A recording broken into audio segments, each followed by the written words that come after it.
안녕하세요. 오늘도 좋은 아침입니다. 생명의 삶 큐티 함께 나누시죠. 8월 14일 금요일 로마서 9장 25절로 33절까지의 말씀입니다.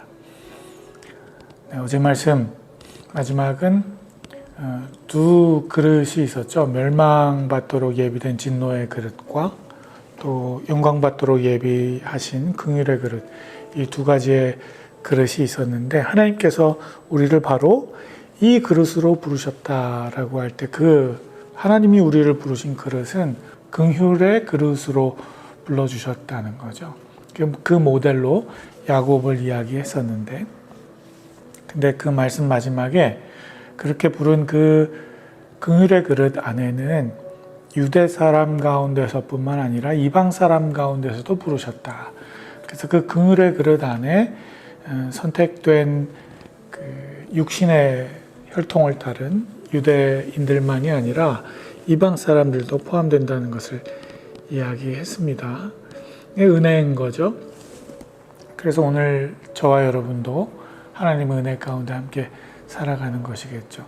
근데 그 이야기를 조금 더 구체적으로 오늘 말씀을 풀어서 이야기하시는데, 호세아서에 나오는 이야기를 하세요. 25절.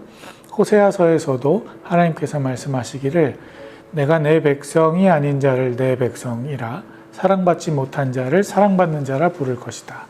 그리고 너희는 내 백성이 아니다 라고 그들에게 말한 그곳에서 그들이 살아계신 하나님의 아들들이라 불릴 것이다 라고 한 것과 같습니다. 호세아서의 이 이야기를 인용하면서 바울은 그 포로기를 통해서 겪어야 했던 그 과정들이 마무리될 때 토기장에 의해서 하나님이 자신이 원하는 그릇으로 빚어가는, 이스라엘 백성들이 그렇게 빚어지는 거죠. 그 포로기의 과정을 통해서 새로운 이스라엘로 거듭나는 그 영광스러운 그릇 속에 이스라엘뿐만 아니라 이방인도 포함될 것이다 라는 이야기를 하고 있다는 걸 바울은 호세아서의 말씀을 인용해서 더 강조하고 있는 거죠. 27절 보시면 이사야의 이야기도 나오는데, 이사야도 이스라엘에 대해 부르짖기를 비록 이스라엘 자손의 수가 바다의 모래알 같을지라도 오직 남은 자만 구원받을 것이다. 주께서 그 말씀하신 것을 땅 위에서 온전하고 신속히 이룰 것이다 라고 했습니다. 이사야의 말씀을 통해서는 이스라엘이 온전히 그 전부가 다 구원받을 수 없다는 거, 남은 자만 구원받게 된다는 거, 그 이야기를 하는 거예요. 그러니까 바울이 하고 싶은 이야기가 뭐냐면 이스라엘 너희만이 전부가 아니다. 너희는 무조건이 아니다. 이런 이야기를 하는 거죠. 그러니 이스라엘의 입장에서는, 유대인들의 입장에서는 이게 굉장히 좀 부정적인 메시지로 들렸을 것입니다. 그런데 29절 보시면 또한 이사야가 미리 말하기를 만군의 주께서 우리에게 씨를 남겨두지 않으셨더라면 우리는 소돔같이 되고 고모라같이 됐을 것이다 라고 한 것과 같습니다. 그렇게 이스라엘에 대해서는 그냥 부정적으로만 이야기하고 끝나는 것이 아니고, 그러나 그들에게 하나님께서 남겨둔 씨앗이 있다라고 말씀하고 있다는 거예요. 그게 있었기 때문에 소돔과 고모라처럼 되지 않을 것이다 라는 이야기를 하는 거잖아요. 약속의 자녀를 이야기하는 거죠. 이제 아브라함을 통해서 하나님이 약속하셨던, 믿음을 이어가도록 약속하셨던 그 이야기를 하는 겁니다. 이단들이 근데 이런 구절들을 굉장히 오역해서 이단 교주들이 내가 바로 그 약속의 시다라고 이야기하면서 그 말도 안 되는 이야기들을 쏟아내기 시작하는 거죠. 그런 이야기에 속아 넘어갈 필요가 없습니다.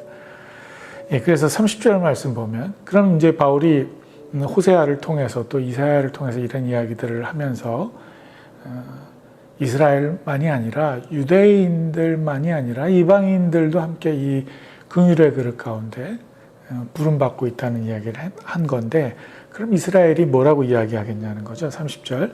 그렇다면 우리가 무슨 말을 하겠습니까?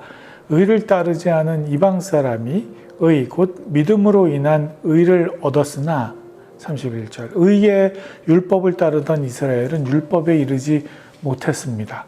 그 이유가 무엇입니까? 네.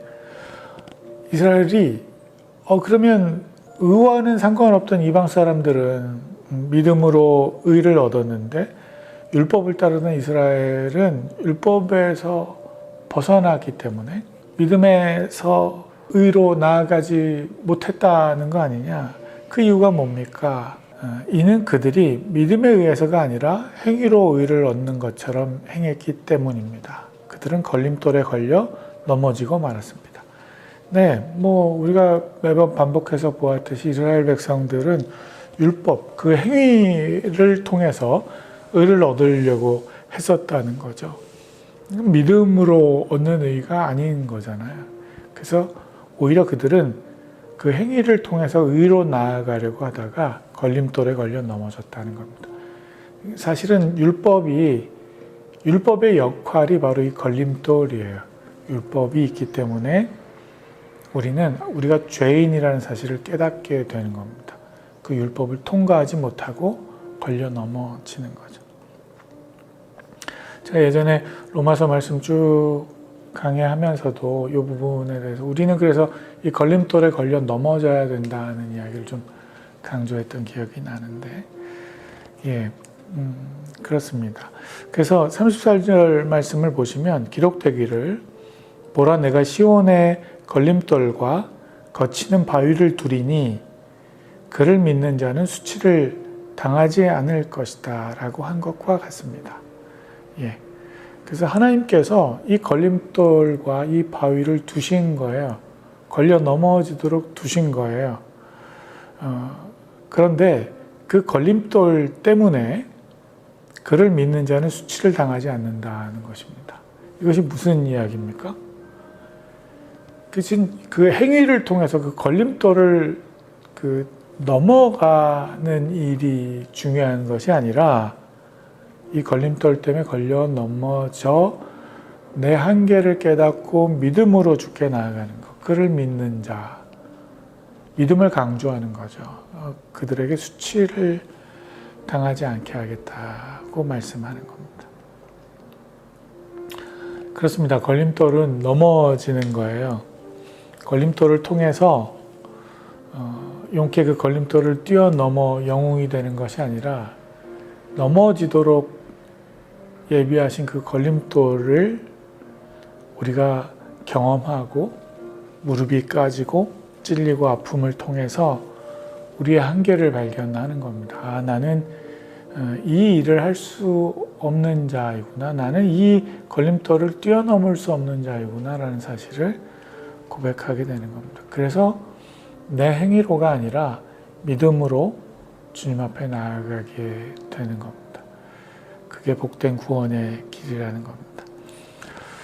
우리를 어떤 그릇으로 부르셨는지 우리가 오늘도 좀 기억하시고 계속해서 어제 이어서 그 말씀 하시는 건데 우리가 그 긍휼의 그릇 가운데 있다는 거,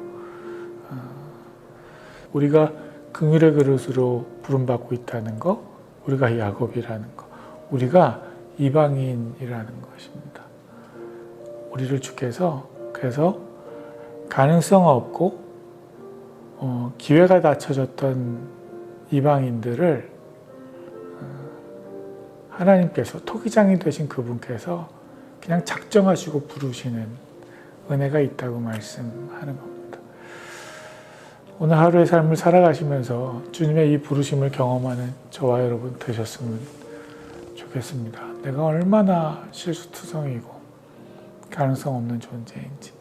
어제도 말씀 묵상하고 또 이렇게 실습하러 갔다가 화나는 일들이 많더라고요. 좀 약간 부당한 일들, 또 원칙에 어긋나는 일들, 그런 일들을 이렇게 접하게 되면 그냥 침묵하고 있어야 되는 건지 아니면 반항을 해야 되는 건지.